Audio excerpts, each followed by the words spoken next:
There's my kitty. Hi, Luna. Meow, meow. Meow. So, oh, over here. Hi, baby. Meow, meow, meow. You can see why I'm really hoping to keep the property specifically, not just for me, but for the kitty cats too. Hi, baby. Wow, look at the color of that grass. Look at that green. Oh, it's May in the Pacific Northwest. Meow, meow. Hi, baby. Meow. You gonna follow Dobby and I? We're going this way, baby.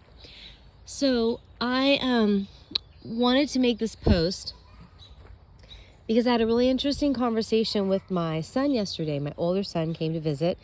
He had just gotten through finals last week, so he's got the energy to come visit. And we were talking about the concept of intelligence as a conversation that he and some of his college friends had had. There's Dobby. Meow, meow, I'm going this way. Meow, meow, meow, meow. And what do you think, little girl? You don't like being in the middle of the field. Thankfully, she gets nervous in the field because she is she's eagle bait. Come on, baby, let's go this way. So he and his friends were talking about the concept of intelligence and how do you quantify intelligence. And one idea was that a lot of people in the world, and this is a presupposition, but the presupposition was a lot of people in the world want to be the CEO or the president of a big, wealthy corporation, and they want to, have an income of $20 million a year or whatever. And yet you end up with only one person who is the CEO, and you might have thousands of people working for that company. So is it proof? Is it evidence of superior intelligence that that one person gets that job compared to everyone else? Now, on its face, initially, most people are going to say, well, in the world that we live in today, we definitely have a form of aristocracy that is existing in all of the corporate world. And at this point, it's not national anymore. Corporations are international, so we have a global, corporate, international aristocracy. And in general, you could be 5,000 times better at literally everything. And if you're not from the right family or have the right connections, you're not going to be picked for the CEO position. There, and she's like, I want to be where you are. All right, baby. And so we know there's that effect. I think that's called meow meow nepotism, modern nepotism. But if we were to take that out and say, oh, maybe there's 1,000 young people in that category who are all trying for the job and only one's going to get it, is that again proof positive that that person has greater intelligence than the others? And so in the conversation, my son proposed the idea, hi, Dobby, that no one on planet Earth has really, really good intelligence, because the people who get to those particular positions are usually therefore in charge of a business structure, a corporate structure that tends to degrade and damage the earth. So what we're hearing here is, hi, baby. Oh, meow, meow. Meow, meow, meow. She just doesn't know what to do with herself. Okay, I'll sit down for a sec, sweetie. So this is the modern American college perspective, I think, that if you're a corporation and you're profitable, then you must be causing damage, hi, baby, to the society or to the world, and so on and so forth. So my son made the point, he's like, well, are there any people who are actually intelligent? Because everyone who seems to grasp significant power and influence over the world seems to cause harm with that power.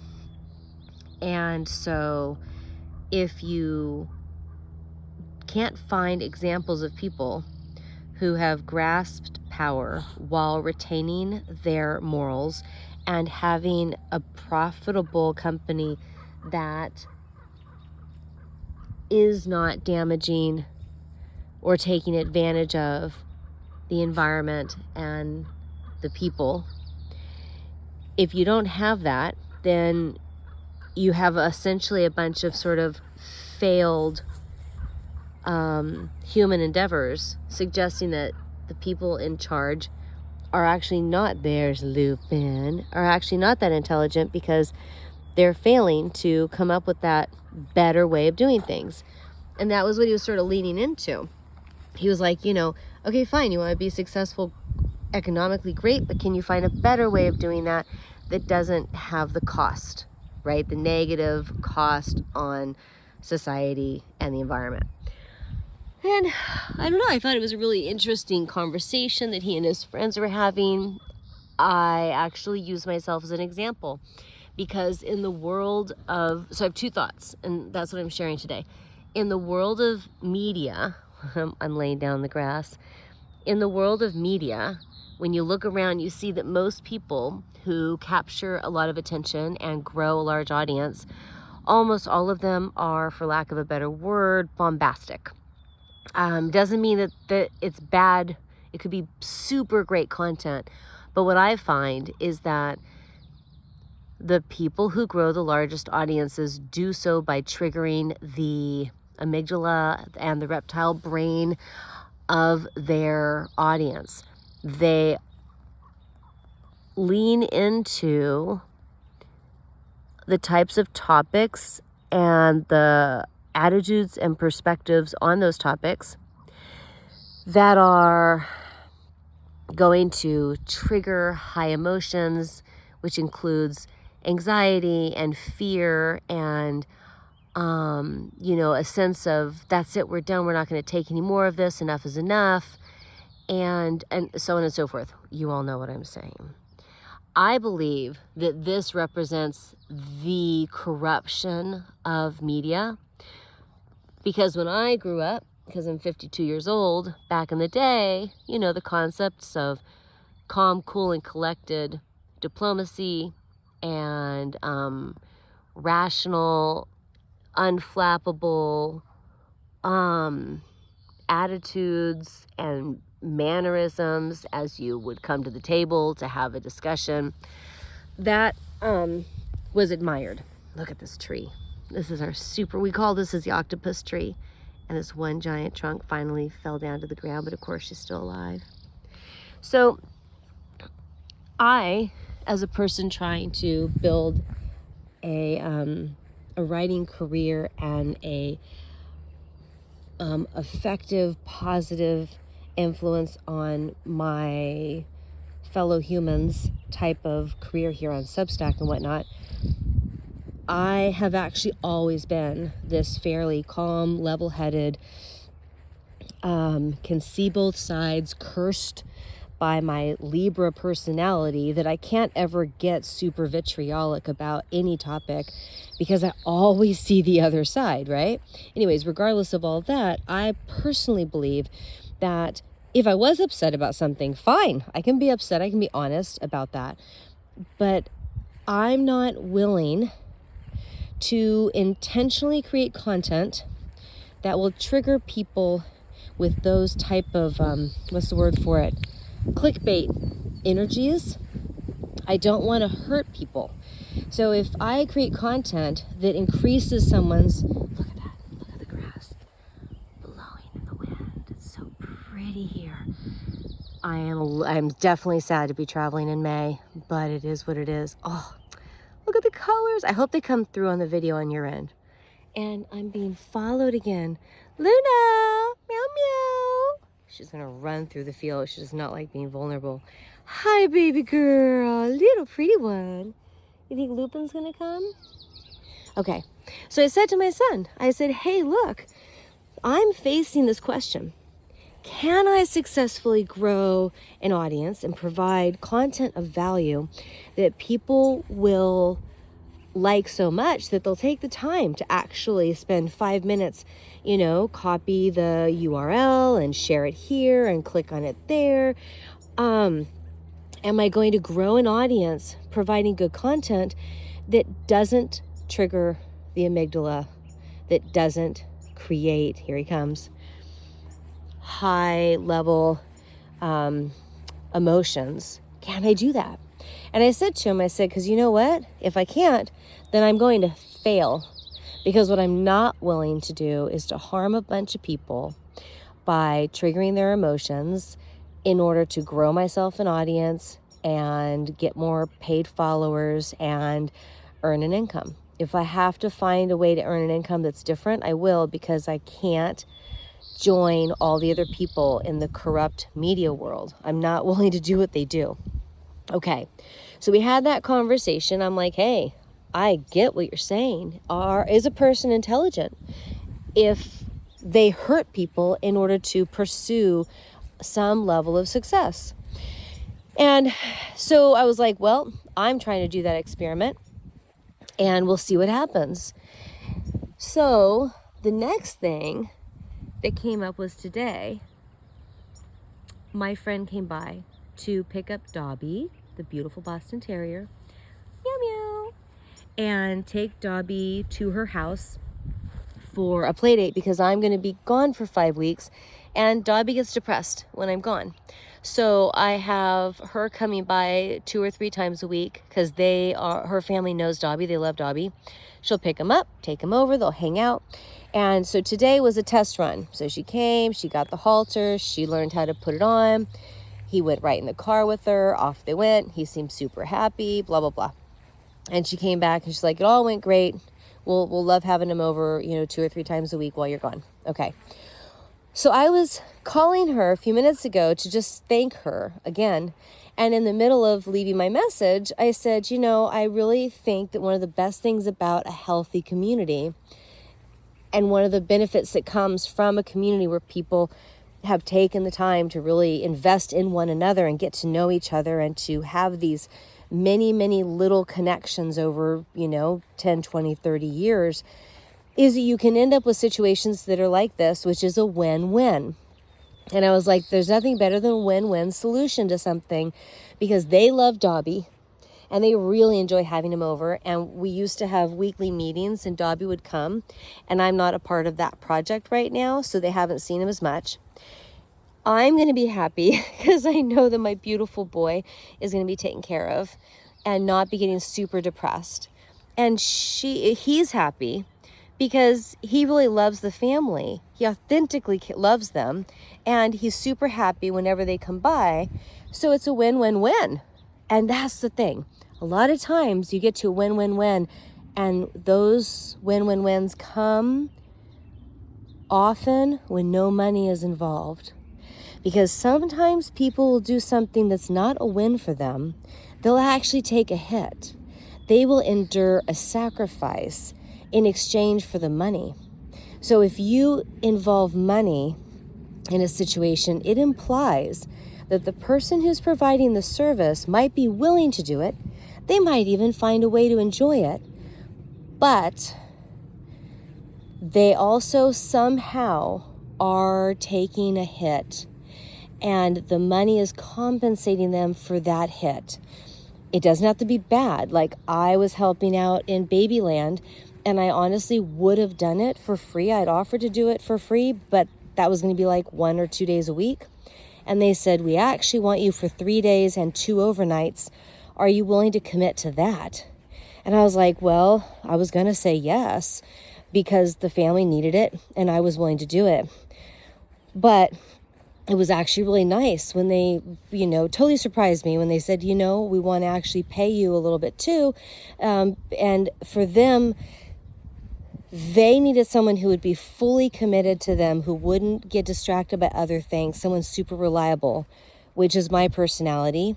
And given my situation right now with the divorce and everything, it didn't hurt that they paid for my ferry fee, that they fed me while I was there, and they paid me a stipend in thanks for my commitment to them.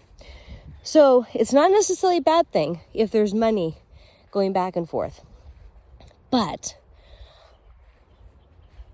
when you have a situation where no one is offering money and no one's asking for money, because literally everyone's getting something out of it, that is amazingly awesome. And it's just occurred to me that that might be a form of sort of human communal intelligence. That's what you don't get in a corporation at all. Everyone who works for a corporation is taking a hit. They're all leaving their families, they're leaving their animals, their property, they're commuting to a job, they're maybe hurting their back sitting at a computer for too many hours. They're all taking a hit, and they all want to be compensated with a paycheck so that they're willing to take that suffering on, to give up those hours of their life to a project that doesn't actually matter to them personally. It's a project that they're doing because they're getting paid to do it, not because they just want to do it for fun out of the goodness of their heart because it brings them joy. So my cat just ran up in this tree, but I don't know if he already came down. Lupin! Oh, you're up there. Hi! Can you guys see him? Hi! Meow, meow, meow, meow, meow, meow, meow. Like, honestly, when it comes to the house, I love the house. My kids love the house. That's great. But it's for the darn cats. I just can't even imagine trying to find a decent home for them other than here, where they grew up. The light is weird on my camera. Hi, baby. I judge up Mr. Man. Okay. I don't know where his sister went. She was here. So I think that there's actually an answer out there for my son's idea, which is if there's a project where everyone is happy to do it and they're all getting a win and no one is taking a sacrifice, it's a win for everyone, then in that case, that would mean if you're a corporation, it's a win for your employees, but it's also a win for your customers. It's a win for the people who live on the land where your corporation is doing work. It's a win for the natural environment. It's a win for the animals in the area. It's a win for the people downstream and the people who are down breeze. So if we want to do it better, if we want to look at human systems and figure out how to do them better, how to be more intelligent, look at the successes of previous generations. What have they figured out? Now, how can we make it better? How can we make it as humanly intelligent as possible? I think the goal might be, how do we make it so that it's a win-win-win? Win-win-win-win-win. That right there is to a large degree what Mother Nature does. Almost everything has someone who benefits from it. An animal dies, and you're going to get a bunch of flies and a bunch of bugs that are going to get nutrition out of it. You get a bunch of flies buzzing around, well, guess what? Fish love to fly out of the river and eat those flies. And then you've got bears that want to eat the fish or whatever it is, right? Mother Nature has a waste not, want not type of attitude. And the trees make flowers. They put their energy into it. Why? So that the insects can go ahead and eat all that yummy nectar. And then what's beneficial about that? Well, guess what? The tree is now going to get fertilized and the bees are going to go make honey. And then some mammal or something is going to come along and eat that honey later. And so on and so forth. Mother Nature has an ecosystem communal intelligence. And that's something that human beings sometimes lack.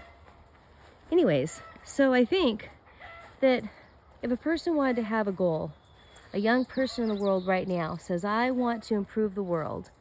How am I going to do that? I would like to get a picture of this without the fence in it. There she is. You see the back fence. Isn't she beautiful? Some of the ashes of my mom and my dad are buried underneath this beautiful tree. She's a yellow magnolia. I can't remember the name exactly.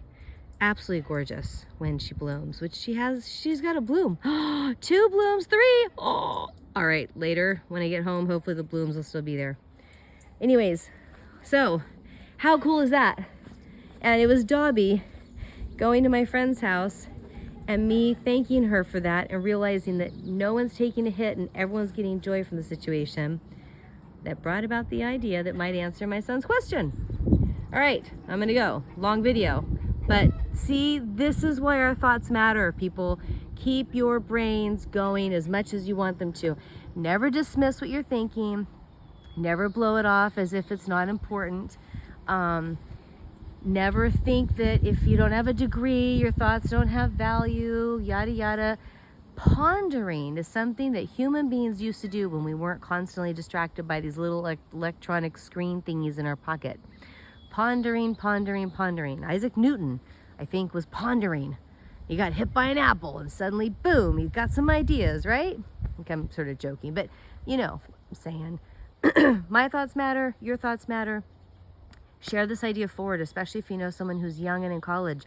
They're being taught in the universities basically to give up hope that the world is dying, which is not true. The world can't die. They're being taught to believe that humans are bad and evil, that we're a plague on the planet. They're being taught to believe that having children is a selfish act and that we need to eliminate humans and reduce the population. If we are moral beings, that's what we're going to do. These types of messages, I've talked to a lot of people who've been in college over the past 10 to 15 years. This has become the non-stop, constant mantra. And our young people have no reason to not believe it and no life experience to argue against it. And so they're starting to absorb it and take it on as their worldview. And that is both untrue and is extremely harmful, I think. Extremely harmful.